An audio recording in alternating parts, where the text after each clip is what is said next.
अगर आप फ्लोरिडा में बिना किसी स्टेटस के रह रहे हैं और असाइलम का केस भी वहीं की इमिग्रेशन कोर्ट में चल रहा है तो अब सावधान हो जाइए, क्योंकि अमेरिका के अन्य कुछ राज्यों की तरह फ्लोरिडा में भी कई लोगों की मास्टर हियरिंग की तारीख बदली जा रही है।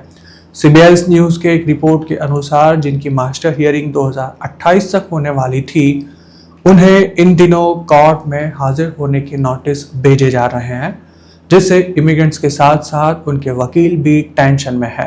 असाइलम के केस की पहली पेशी को मास्टर हियरिंग कहा जाता है।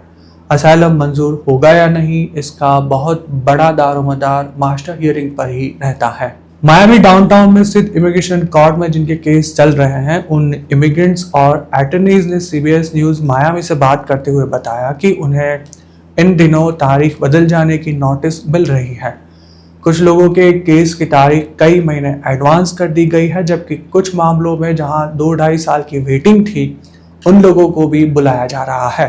ब्राजील से आए एक अनडॉक्यूमेंटेड इमिग्रेंट ने इस बारे में बताया कि उनकी मास्टर हियरिंग दिसंबर 2026 में होने वाली थी, लेकिन अब उन्हें इसी महीने कोर्ट में हाजिर होने के लिए कह दिया गया है।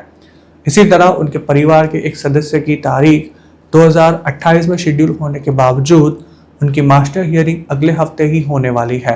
मास्टर हियरिंग की तारीखें इस तरह अचानक क्यों आगे बढ़ाई जा रही है, इसका वकीलों के पास भी कोई जवाब नहीं है। फ्लोरिडा में प्रैक्टिस करने वाले एक इमिग्रेशन अटॉर्नी की माने तो डेट्स को एडवांस करने से इमिग्रेंट्स के साथ उनके वकीलों पर भी दबाव आ रहा है, क्योंकि उन्हें केस की तैयारी करने के लिए पर्याप्त समय नहीं मिल पा रहा है। अगर वकील को तैयारी करने के लिए समय नहीं मिलेगा तो असाइलम का केस खारिज हो जाने के चांस भी बढ़ जाएंगे। कुछ वकील तो नई तारीख को होल्ड पर रखने के लिए जजों से विनती भी कर रहे हैं, लेकिन इसके लिए कोई मजबूत कारण देना पड़ता है और इस तरह की विनती को स्वीकार करने से कोर्ट इनकार भी कर सकता है। इमिग्रेशन लॉयर्स का ये भी मानना है कि कोर्ट्स अपने स्तर पर ही मास्टर हियरिंग की डेट्स को रीशेड्यूल कर रही है और इसके पीछे सरकार का दबाव होने की संभावना से भी इनकार नहीं किया जा सकता है।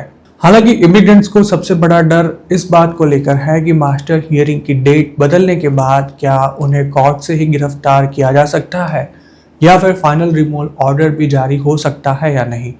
ऐसे ही मामले में फ्लोरिडा में रहने वाली एक युवती की मास्टर हियरिंग अक्टूबर 2028 में होने वाली थी, लेकिन हाल ही में उसे सितंबर 2026 की तारीख देकर कोर्ट में हाजिर रहने के लिए कहा गया है और साथ ही उसके जज भी अब बदल चुके हैं।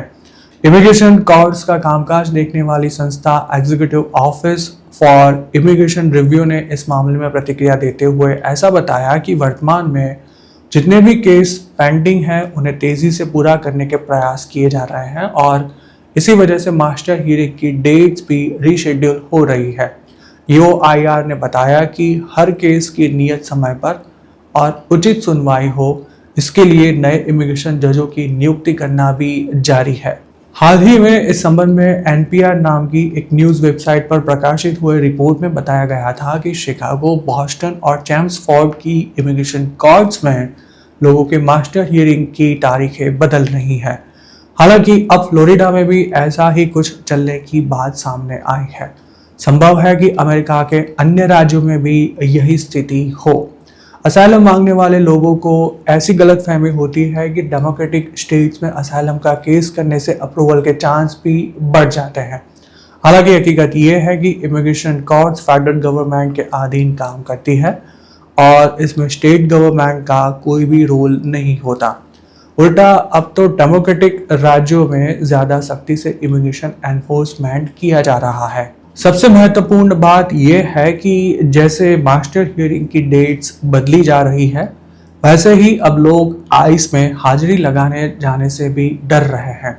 खास तौर पर जिन लोगों को रिपब्लिकन राज्यों में हाजिरी लगाने जाना है, वे लोग तो आइस के ऑफिस में पैर रखने के लिए भी तैयार नहीं है और कुछ मामलों में वकील भी आइस के सामने पेश ना होने की सलाह दे रहे हैं।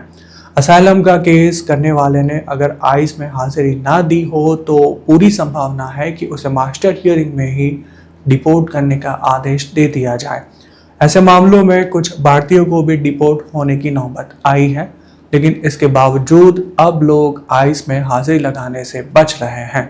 इसी तरह ये चर्चा भी चल रही है कि जिन लोगों ने झूठी कहानी बनाकर असाइलम मांगा है, उनके केस मास्टर हियरिंग में ही खारिज कर दिए जा रहे हैं।